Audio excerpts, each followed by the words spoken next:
Hello friends, welcome back to my YouTube channel Shreyansh lecture. तो हम इसके पहले वाले पार्ट में सांद्रता के पद में द्रव्यमान प्रतिशतता, आयतन प्रतिशतता, द्रव्यमान आयतन प्रतिशतता, ये तीन सांद्रता के पदों के बारे में हमने अध्ययन कर लिया था।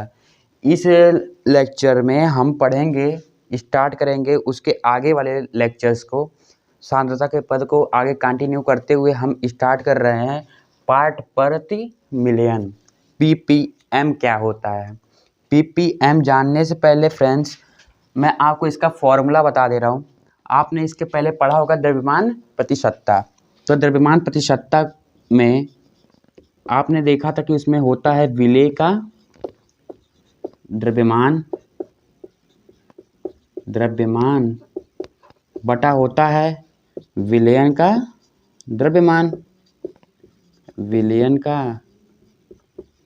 द्रव्यमान।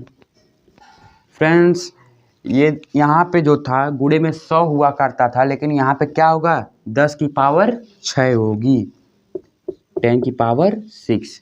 ये हमारा होगा ppm। अब इसकी परिभाषा के ऊपर हम लोग नज़र देखते हैं कि किसी विलेय पदार्थ के भागों की वह संख्या जो किसी विलयन 10 की पावर 6 भागों में उपस्थित हो, पार्ट पर मिलियन कहलाता है। अर्थात इसके कहने का मतलब ये है कि जो विलेय का द्रव्यमान हो वह ग्राम में हो और विलयन का भी द्रव्यमान किस में हो, ग्राम में हो। तो 10 की पावर 6 क्या हो जाएगी इसकी जो 10 की पावर 6 यहाँ पे उसके भाग है, वहाँ पे 100 भागों में होती थी, यहाँ पे कितने भागों में है, 10 की पावर 6 भागों में उपस्थित है। ये हो गया। तो इस पे आधारित हम एक क्वेश्चन देखते हैं। समुद्री जल के प्रति किलोग्राम में 5.8 गुणे 10 की पावर -3 ग्राम ऑक्सीजन घुली हुई है। तो दोस्तों यहाँ पे हमें दिया है, पहले हम लिखेंगे दिया है, हमें क्या दिया लिख लेंगे कि जो ऑक्सीजन है वो कितने में घुली है। यहाँ पे जो विलेय है हमारा, विलेय का द्रव्यमान बराबर 5.8 गुणे 10 की पावर -3 ग्राम है। ये हमारा क्या है, ऑक्सीजन है। आया समझ में। हमें देखिए इसमें दिया रहेगा आपको विलेय और विलयन का जो द्रव्यमान है वो आपको दिया रहेगा। फिर देखिए यहाँ पे दिया है 5.8 गुणे 10 की पावर -3 ग्राम ऑक्सीजन घुली हुई है। तो इसमें विलेय का द्रव्यमान कितना हो गया, 5.8 10 की पावर -3 ग्राम। अच्छा फ्रेंड्स, एक बात बताना कि ये जल के प्रति किलोग्राम में अर्थात जल है तो जल में कितना है 1 किलोमीटर। 1 किलोमीटर को अगर आप बदलेंगे तो 1000 ग्राम हो जाएगा। ये हमारा क्या हो जाएगा, विलायक हो जाएगा।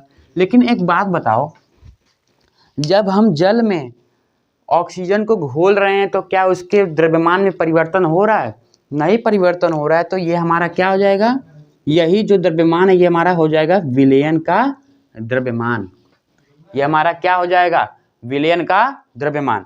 अच्छा, ये विलयन का जब द्रव्यमान हो गया फिर ध्यान से सुनिएगा, हम इस फॉर्मूले को हमेशा याद कर लेंगे।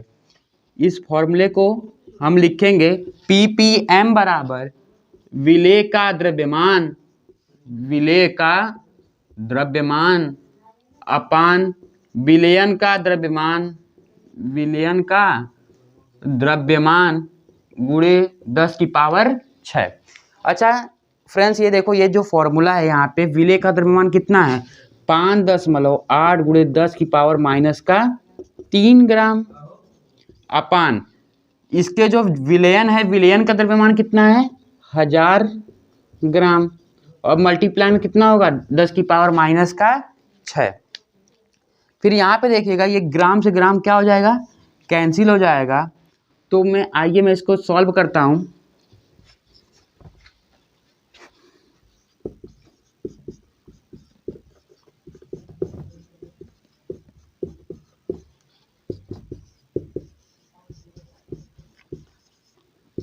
हमारी जो ppm आई है वो दोस्तों आई है, इसका जो आंसर आया 5.8 ppm।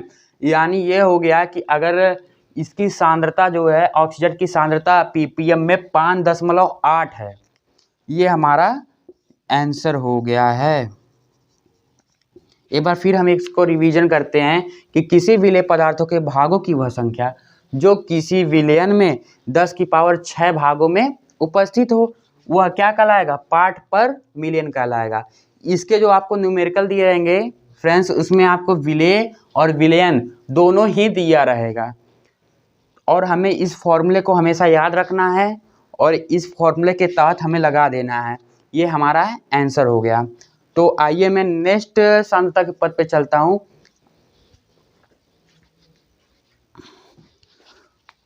तो हमारे पास नेक्स्ट सांद्रता के पद हैं मोल अंश या मोल प्रभाज। इसी को हम मोल प्रभाज भी कहते हैं और इसी को हम मोल भिन्न भी कहेंगे। तो आइए हम इसको समझते हैं कि मोल प्रभाज और मोल अंश और मोल भिन्न तीनों है क्या आखिर। तो इसके पहले मैं एक डायग्राम बना रहा हूँ। ये हमारा कोई एक बर्तन है, इसमें हम डाल रहे हैं ए और एक डाल रहे हैं बी। इसमें हम दो पदार्थ डाल रहे हैं, वो ए और बी। हमने माना जो ए है ये विलेय है, यह क्या है विलेय, और जो बी है हमारा वह है विलायक। तो लिख लेंगे माना विलेय ए है, विलेय ए, और विलायक क्या है हमारा, विलायक है हमारा बी। और विलेय ए है और विलायक क्या है, बी है। तो अब यहाँ पे देखिएगा इसके जो होगा ए के मोलों की संख्या, ए के मोलों की संख्या होती है एन ए। मोलों की संख्या क्या होगी एन ए, और बी के मोलों की संख्या, बी के मोलों की संख्या, मोलों की संख्या एन बी। ये हो गया फ्रेंड्स। ये क्या होता है दोस्तों कि जो मोल अंश का मतलब होता है मोल, और ए के मोलों की संख्या माना हमने एन ए है और मोल बी के मोलों की संख्या एन बी है। तो हमें यहाँ पे हम दोनों का निकाल सकते हैं। जो मोल प्रभाज होता है हम दोनों का निकालेंगे, विलेय का भी निकालेंगे और विलायक का भी निकालेंगे। तो हम लिखेंगे ए के मोल प्रभाज या मोल अंश, ए के मोल अंश बराबर होगा विलेय के मोल, विलेय के कुल मोल, विलेय के मोल अपान विलयन के कुल मोल, विलयन के कुल मोल। ये हमारा हो जाएगा फॉर्मूला। इसमें जो है विलेय के मोल और विलयन के कुल मोल, ये हमारा फॉर्मूला हो गया। तो आखिर हम इसको लिखेंगे कैसे, मोल अंश को हम x से डिनोट करते हैं, X A equal to N A upon, और ये विलयन के कुल मोल क्या है। जब आप विलयन कैसे बनाते हैं, विलयन बनाने के लिए विलेय प्लस विलायक होता है। तो उसी प्रकार अगर विलयन के कुल मोल दे दिया गया है तो विलयन के कुल मोल ए प्लस बी बराबर विलयन के विलेय का मोल और विलायक का मोल। तो यहाँ पे क्या हो जाएगा N A plus N B, ये हमारा हो जाएगा विलेय। विलेय के लिए मोल अंश हमारा हो गया एक्स ए बराबर N A plus N B, ये हमारा हो गया। और हम देखते हैं अब विलायक के मोल प्रभाज। विलायक हमारा क्या है, विलायक का मोल प्रभाज, विलायक बी का मोल अंश। हम लिखेंगे इसमें भी कि विलायक के मोल अपान विलयन के कुल मोल। अच्छा, हम मोल अंश को किससे डिनोट करेंगे, x से। हम किसका निकाल रहे हैं, b का। एक्स बी बराबर एन बी अपान में N A plus N B, ये हमारा हो गया। यहाँ पे क्या हो गया, एक्स बी बराबर N B plus N B upon N A plus N B, ये हमारा विलायक के मोल अंश हो गया। और हमें ए का मोल अंश, विलेय का मोल अंश मिला N A upon N A plus N B, ये हमारा हो गया। तो दोस्तों तो इसमें क्या, अब इसमें एक और थियरी आती है कि क्या है इसमें थियरी कि ए और बी जब हम दोनों मोल अंशों को, विलयन का कुल मोल अंश एक होता है, विलयन का कुल मोल अंश एक होगा। तो विलयन का कुल मोल अंश एक होगा, तो जब इसमें हम मान लीजिए 2 ले लिए हैं, तो विलेय और विलायक हम दोनों को क्या कर देंगे, ऐड करेंगे, तो हमें फ्रैक्शन कितना मिलेगा, 1 मिलेगा। आइए ऐड करके देखते हैं। हमने देखा x A plus X B बराबर 1, ये हमें प्रूव करना है, ये हमें क्या करना है, प्रूव करना है। तो फिर देखिए एक्स ए का मान है N A upon N A plus N B plus, इसी प्रकार हम एक्स बी का मान लिख रहे हैं N A plus N B. अब ध्यान से देखिए, आप इसका जब एलसीएम लेंगे तो एलसीएम आपका आएगा N A plus N B upon, दोनों का टर्मिनेट समान है तो ऊपर वाले दोनों क्या जुड़ जाएंगे, ये बराबर क्या हो गया, N A plus N B upon में N A plus N B. अब दोस्तों ध्यान दीजिए कि N A plus N B ऊपर भी है नीचे भी है, ये दोनों आपस में क्या हो जाएंगे, कट जाएंगे, तो आंसर कितना आ जाएगा, 1। तो अर्थात आप लिखेंगे, अर्थात विलयन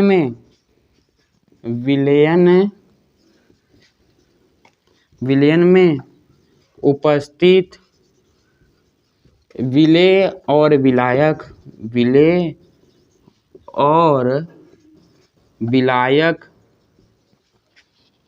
के मोल प्रभाजों का योग सदैव 1 होगा। ये हम हमेशा लिखेंगे।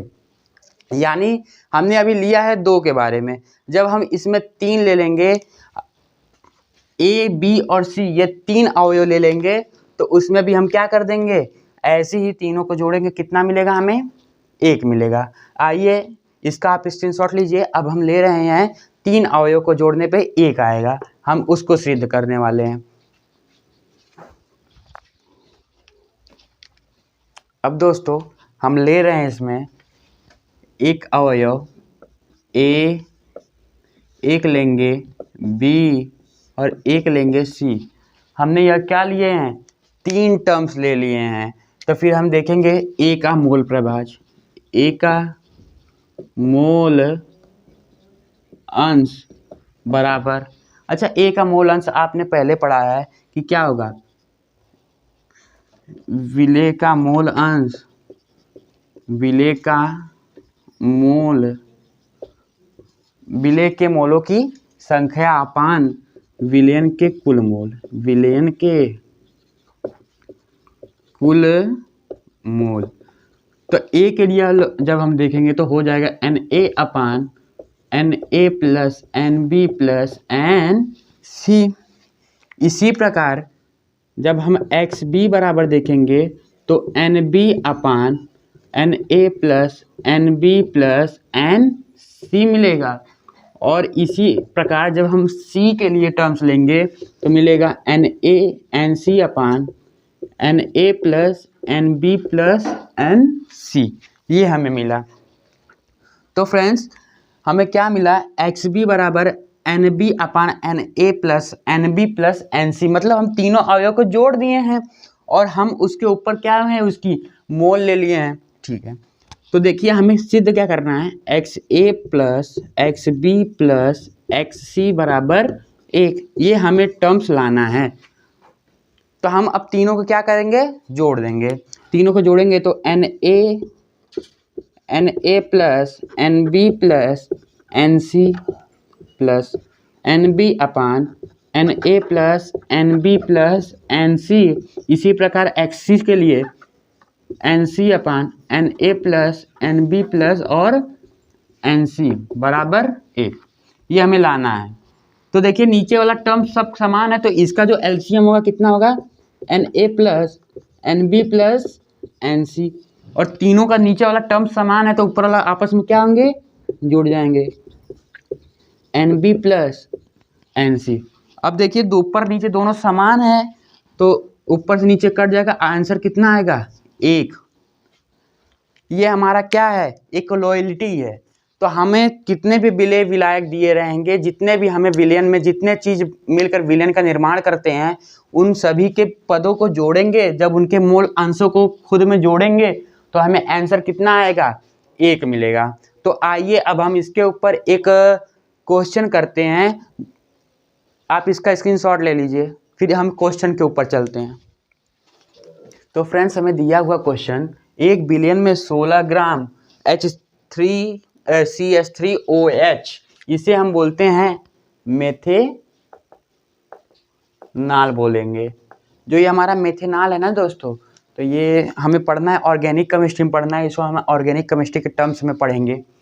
एवं 90 ग्राम H2O उपस्थित है। H2O और CH3OH की मोल प्रभाज भिन्न क्या होगी। अच्छा आइए हम इसको सॉल्व करते हैं। जैसे कि हम हमेशा लिखते हैं कि दिया है, आखिर हमें दिया क्या है, जो हमारा CH3OH का भार हमें दिया है कितना है, 16 ग्राम। तत्पश्चात हमें यहाँ पे जल का भी भार दिया हुआ है, जो हमारा जल है, जल का भार कितना है, H2O का भार बराबर 90 ग्राम। अच्छा दोस्तों ये बात आप याद रखें कि आपको हमेशा कुछ हिंट दिया होगा, तो इसमें तो आपको मोल प्रभाज बतानी है, लेकिन आखिर मोल निकालेंगे कैसे आप। मोल निकालने के लिए आपको कक्षा 11 की थोड़ी बेसिक चीज़ है, मोल बराबर अणुभार बटा अणुभार, भार बटा अणुभार, ये हमें पता होना चाहिए, ये हमें याद होना चाहिए। ये जो है कक्षा 11 का टर्म्स का है कि मोल बराबर होता है भार अपान अणुभार। तो यहाँ पे हमें भार दिया होगा, हमें अणुभार इसका भी निकालेंगे, फिर इसके हिसाब से हम क्या निकालेंगे, इसका मोल अंश निकालेंगे। तो आखिर हम लिखेंगे क्या कि NCH3OH बराबर ये कितना है ऊपर 16। अच्छा इसका सर अणुभार कैसे निकालेंगे ये बताइए। देखो अणुभार कैसे निकालते हैं कि हमें दिया है CH3OH, आप जानते होंगे कक्षा 11 में पढ़े होंगे कि जो हमारा कार्बन होगा, कार्बन का परमाणु भार कितना होता है 12, हाइड्रोजन का 1 है तो 3, प्लस ऑक्सीजन का 16 और हाइड्रोजन का 1। तो आप इसको जब ऐड करेंगे तो आपको टोटल मिलेगा 32। कितना मिला आपको, 32 ग्राम CH3OH का अणुभार।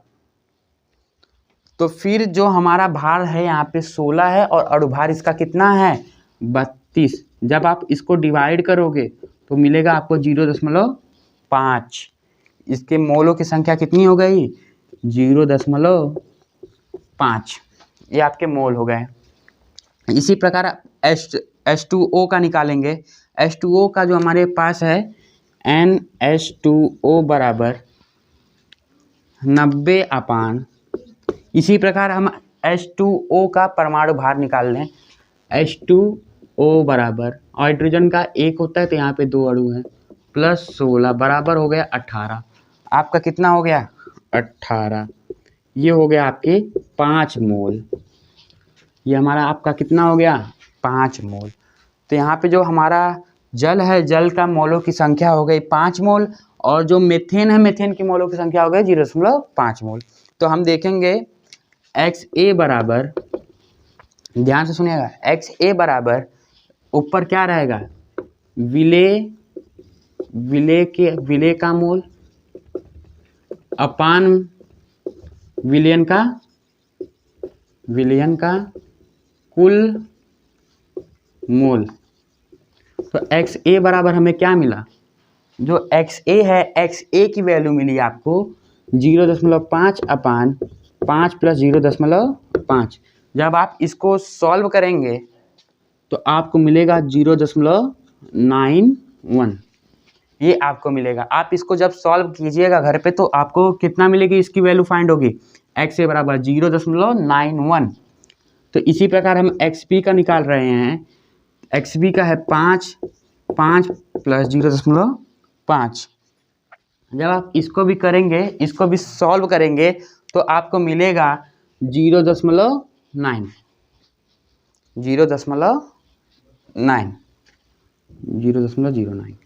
जब आप इन दोनों को, जब आप इसका मोल फ्रैक्शन निकालेंगे XA + XB बराबर होता है 1। जब आप इसका रिलेशन निकालोगे तो x1 का कितना है 0.91 प्लस XB का 0.09। ये दोनों का जब ऐड करेंगे तो आप इसको किसके इक्वल पाएंगे, 0.9A प्लस 0.09 के इक्वल इसको आप हमेशा पाएंगे। तो ये आपका हो गया मोल प्रभाज। आई होप कि यहाँ तक आपको समझ में आया होगा। अगर नहीं समझ में आया तो थोड़ा वीडियो पुश कीजिएगा और फिर देख लीजिएगा। अगर मैं आपसे निवेदन करता हूँ, अगर इसका पहला पार्ट आपने नहीं देखा है तो आप उसको जाके अवश्य देखें। अब हम चलते हैं अगले सांद्रता पद की तरफ। हमारा अगला सांद्रता का पद है मोलरता। आखिर मोलरता होता क्या है कि देखिए, मोलरता की परिभाषा होती है 1 लीटर विलयन में उपस्थित 1 लीटर विलयन में उपस्थित विलेय के मोलों की संख्या मोलरता कहलाती है। आइए हम इसका पहले सूत्र देखते हैं।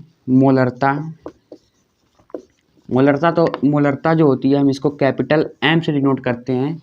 अब इस कैपिटल M बराबर क्या होगा कि विलेय के मोलों की संख्या, विलेय के मोलों की संख्या अपान विलयन का आयतन, विलयन का आयतन, और किस में रहना चाहिए हो, लीटर में। अगर दोस्तों आपको लीटर में दिया है, अगर आपको जब ml में देगा तो आप लिखेंगे विलेय के मोल अपान विलयन का आयतन, इसमें ml में, और किससे गुणा कर देंगे 1000 से। ये होगा ये आपके मोलरता का फॉर्मूला हो गया ये आपके। अच्छा, अगर आपसे पूछ दिया जाए मोलरता का मात्रक क्या होता है, मोलरता का मात्रक क्या होता है, तो आप क्या बताएंगे, विलेय के मोलों की संख्या, तो उस पर क्या होगा मोल अपान नीचे क्या होगा लीटर। ये हमारा क्या हो गया, मोलरता का मात्रक हो गया। तो आप इसको देख लीजिए फिर से एक बार। 1 लीटर विलयन में घुला हुआ विलेय के मोलों की संख्या मोलरता कहलाती है। फिर देखिए, हम इसके ऊपर एक प्रश्न करते हैं कि उस विलयन की मोलरता ज्ञात कीजिए जिसमें 5 ग्राम, देखो हम जैसे हमेशा करते हैं, लिखेंगे दिया है 5 ग्राम NaOH और 450 ml विलयन में। अच्छा, तो हमें तो दे दिया है जो विलेय हमारा वो 5 ग्राम है, लेकिन हम इसका विलेय कैसे, मोल कैसे निकालेंगे इसका, हम इसका क्या करेंगे मोल निकालेंगे। अच्छा, मैंने आपको फॉर्मूला बताया था कि मोल बराबर भार बटा अणुभार, भार बटा अणुभार। ये हमारा होता है मोल बराबर होगा भार बटा अणुभार, ये हमारा फॉर्मूला होता है। अच्छा, हमें मोल ज्ञात करना है ना, तो NaOH का मान पहले हम किसका निकाल लें, NaOH का अणुभार निकाल लो। Na का होता है 23, O का होता है 16 और ऑक्सीजन का होता है 1। जब आप इसको ऐड करेंगे तो आपको मिलेगा 40। आपको कितना मिलेगा 40 ग्राम। तो अगर आपसे पूछ दिया जाए NaOH का परमाणु भार आप कैसे निकालोगे, Na का जो होता है वो तो होता है अणुभार 23, ऑक्सीजन का 16 और हाइड्रोजन का 1। जब आप इन तीनों का संयोग करेंगे तो आपको कितना मिलेगा 40। अच्छा, फिर यहाँ देखो मोल बराबर भार कितना है इसका 5 और अणुभार है 40। इसको जब आप हल करेंगे तो कितना आएगा आपका 1/8 ये आ गया। तो अब हम इसको रखेंगे सूत्र के ऊपर। सूत्र हमारा क्या कहता है, यम बराबर N A upon solution in litre. ये है, अगर सॉल्यूशन लीटर में नहीं है तो क्या रहेगा, मोलों की संख्या अपान जो हमारा सॉल्यूशन है, अगर वो ml में है तो किससे हम गुणा करेंगे, 1000 से। ठीक है, 1000 से आप गुणा कर रहे हैं तो यहाँ पे हमारा कितना है 450 ml। तो हम लगाएंगे यम बराबर 1/8 अपान में 450 गुणे 1000। जब आप इसको बेटा हल करेंगे तो आपको मिलेगा 0.278। आप इसको सॉल्व कीजिएगा घर पे बैठ के, इसका जो सॉल्यूशन आएगा 0.278। अगर आप इसका जो मात्रक लिखना चाहेंगे तो मात्रक भी आप इसका लिख सकते हैं, मोल अपान लीटर। अच्छा सर ये बताओ कि यहाँ पे ml है तो आप कहाँ से लीटर बताती हो। देखो बेटा जो हमारे पे ml है, ml यहाँ पे हमने कन्वर्ट किया है। जब आप लीटर को ml में कन्वर्ट करोगे तो लीटर क्या हो जाता है, नीचे 1000 हो जाता है, 1000 नीचे है तो ऊपर जाके क्या हो जाएगा, मल्टीप्लाई हो जाएगा। ये आपका रूल है। तो आपको इसका आंसर कितना मिला, 0.278 मोल पर लीटर मिला। तो आइए हम इसके दूसरे सांद्रता के पद के बारे में अध्ययन करते हैं। तो फ्रेंड्स हम आज पढ़ेंगे कि मोलरता। अभी इसके पहले आपने मोलरता के बारे में पढ़ा कि मोलरता में 1 लीटर विलयन में उपस्थित विलेय के मोलों की संख्या मोलरता कहलाती है। अब हम पढ़ेंगे मोलरता। 1 किलोग्राम विलायक में, देखना वहाँ पे विलेय था, यहाँ पे क्या होगा, विलायक होगा। तो 1 ग्राम विलायक मतलब, अब इसका हम लोग लिख रहे हैं, पहले सूत्र लिख लेंगे जो दिया है विलेय के मोल। ठीक है, विलेय के मोल अपान नीचे क्या दिया है, विलायक 1 किलोग्राम, विलायक का द्रव्यमान, विलायक का द्रव्यमान कितना, किलोग्राम में। अच्छा, अगर विलायक का जो द्रव्यमान है वो किलोग्राम में ना देके जब ग्राम में दिया रहे तब उसको हम क्या लिखेंगे, मोलरता को हम स्मॉल m से डिनोट करते हैं। तो N A upon weight B यदि ग्राम में हो तो किससे हम गुणा करेंगे, 1000 से गुणा कर देंगे, ये होता है। अगर हम इसके मात्रक की बात करें, अगर हम इसके मात्रक की बात करें दोस्तों, तो फिर इसका मात्रक मोल अपान केजी हो जाता है। इसका मात्रक क्या हो जाएगा, मोल अपान केजी। फिर यहाँ पे देखिए हमने एक इसी के ऊपर आधारित एक क्वेश्चन लिया है। तो अब हम क्वेश्चन के समझते हैं कि क्या क्वेश्चन से आखिर यह कहना क्या चाहता है। आपको ये होना चाहिए, मोलरता और मोलरता के बीच में डिफरेंस हमेशा आता है पेपर में, आप इसको हमेशा इसमें डिफरेंस जान लेना, मोलरता और मोलरता में आखिर डिफरेंस क्या होता है। ठीक है, मोलरता में क्या होता है कि 1 किलोग्राम विलायक होता है और जबकि मोलरता में 1 लीटर विलयन विलायक होता है, विलयन में घुला होता है विलेय। ठीक है, अब यहाँ पे देखना हमें दिया है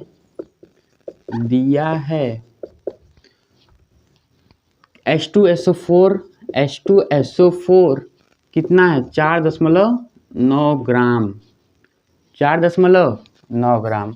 और हमें यहाँ पे जल कितना दिया है, 250 ग्राम। आखिर फिर हम क्या करेंगे, यहाँ पे हमें विलेय के मोल दिया है ना, हम तो मोल यहाँ निकालेंगे, H2SO4 का मोल। पहले हम इसका अणुभार निकाल देते हैं, H2SO4 का अणुभार, H2 का अणुभार होगा 2, सल्फर का 32, ऑक्सीजन का गुणे 4। जब इसका जब आप सॉल्व करेंगे तो H2SO4 का अणुभार कितना आएगा, टोटल 98। तो हम लिखेंगे मोल बराबर H2SO4 का मोल बराबर 4.9 अपान में 98, ये हो गया। तो हम अब सीधे इसके ऊपर हम लोग एक फॉर्मूले के ऊपर डेरिवेट करते हैं इसको।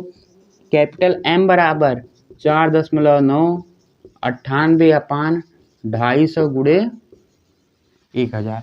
जब दोस्तों आप इसको जब सॉल्यूशन करेंगे इसका, आइए इसको हम सॉल्व करते हैं, आप भी करिए, मैं भी कर रहा हूँ। जब आप इसको सॉल्व करेंगे आएगा 0.2 मोल पर केजी, इसका ये आएगा। तो आइए एक बार फिर से समझते हैं मोललता आखिर होती क्या है। 1 किलोग्राम विलायक में उपस्थित विलेय के मोलों की संख्या विलयन की मोलरता कहलाती है। मोललता का फॉर्मूला क्या होगा? मोललता बराबर विलेय के मोल अपान विलायक का द्रव्यमान। विलायक का द्रव्यमान कितना होगा? 1 किलोग्राम होगा। तो हमें यह क्वेश्चन दिया गया है, तो आप लोग का यही होमवर्क रहेगा, जितना पहले वाली प्रीवियस वीडियो में पढ़ाया गया है उसके सभी फॉर्मूले, जितने भी सांद्रता के पद हैं और इसके फॉर्मूले आप एक ही पेज में लिखिए, क्योंकि आपको फिर याद करने में आसान होगा। चलो फिर चलते हैं। Thanks for watching. और अगर चैनल पे नए हैं तो वीडियो अगर पसंद आए तो लाइक करना और चैनल को सब्सक्राइब करना ना भूलें। Thank you.